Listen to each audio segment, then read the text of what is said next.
All right, this is a good question. So it comes from Joe England, and he asks, if you were stranded on a desert island, what 3 games would you want with you?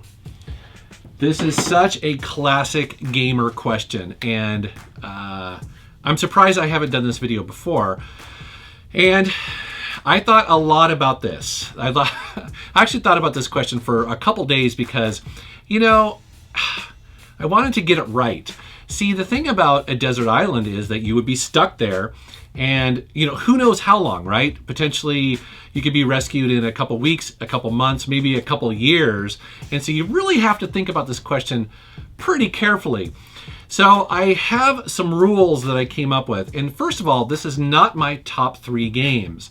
I already did a video on that, and you can see it here in the corner.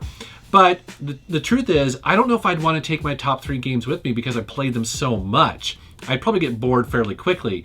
While Hero is one of my favorite games on the Atari, I played that thing to death. I've almost mastered it.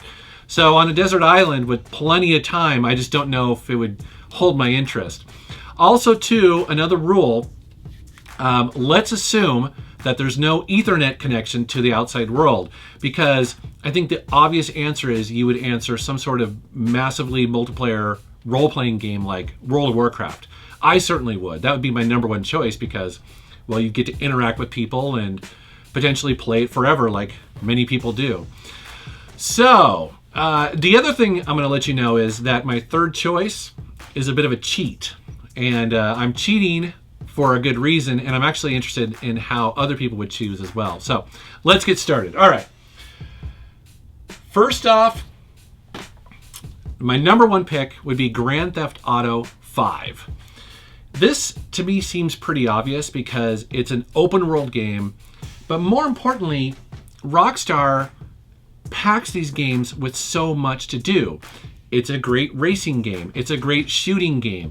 You can really make the world whatever you want. And so for me, I think this is just an obvious choice. Also, out of all of them, well, I shouldn't say that. I actually wavered back and forth between this and Red Dead Redemption. And this game won out because I do really love the LA setting for this. I've been to LA. This game feels like LA. And there's just so much life to discover in this game. I could see myself playing this game for months and months and months, and also making my own games up because you can do that in this, you know, and just explore and I don't know, just kind of nerd out. Also, this game has a lot of variety. You can fly, you can, like I mentioned, you can drive, you can play tennis, you can do yoga. I think on a desert island when you're all alone and maybe homesick, this would be a great game for that, just to kind of get you back into civilization, maybe give you some hope. So that's my first pick. My second pick is similar, but for different reasons.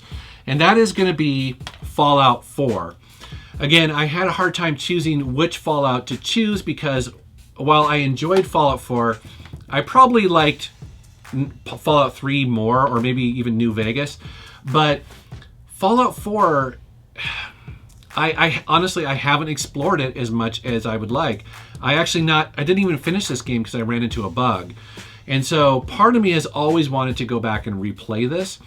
The other reason why I chose this is because it'd be really fun to replay it many, many times, siding with different factions.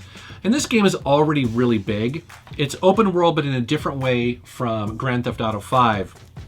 And I just feel like it would be really fun to lose myself in it. Now, I was very tempted, being Bethesda, to also pick maybe Skyrim, which is very similar reasons, because Skyrim you can go anywhere, kind of do anything. But to get back to my point of #1, you know, there's no driving in this. There's no flying in this per se.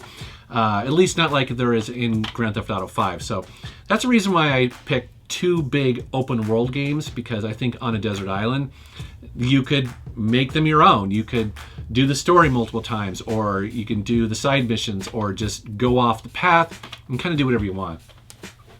However, for my 3rd game, it's completely different.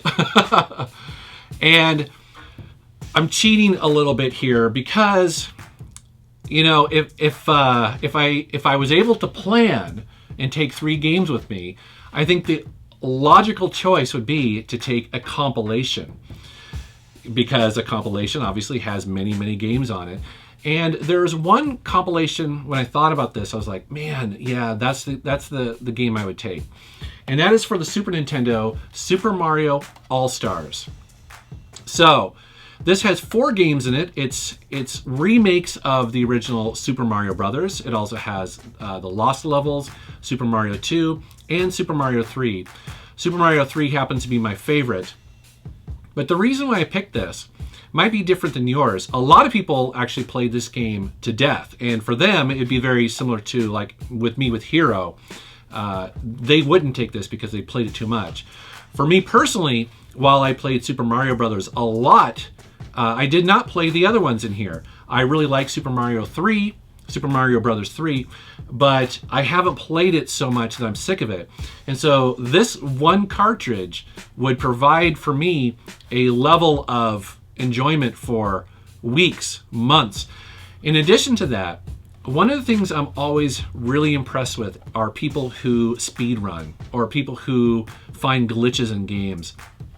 And the truth is, I just simply don't have the patience or the time to invest in some of my favorite games to do that. But when I'm watching videos on YouTube, I'm always really blown away by people who just beat the best, fastest score by a few seconds. I'm thinking specifically, I have a friend of mine who absolutely loves Super Metroid. He loves all the Metroid games, but he speed runs those every couple weeks. And he posts about it on Facebook. And I'm always commenting to him. I'm like, dude, I'd love to film you doing that, because it's impressive. You know, I love that focus that someone has to just take an experience, one of their favorite games, and just get everything out of it. Just squeeze it for every ounce of entertainment. That is, I'm very jealous of that. And so I think if I was stuck on a desert island, having the ability and the focus and the time to just dig into these 4 games, I think would be pretty amazing. I think I would really enjoy that. And then I'd come back to Civilization and film a bunch of videos of me beating, speed runs. I don't know. Anyways, so that's a great question. I'm curious to know, though, what games would you take on an island? And I want to have that caveat out there. The third choice needs to be a compilation.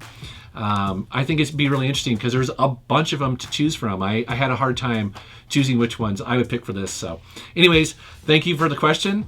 Take care.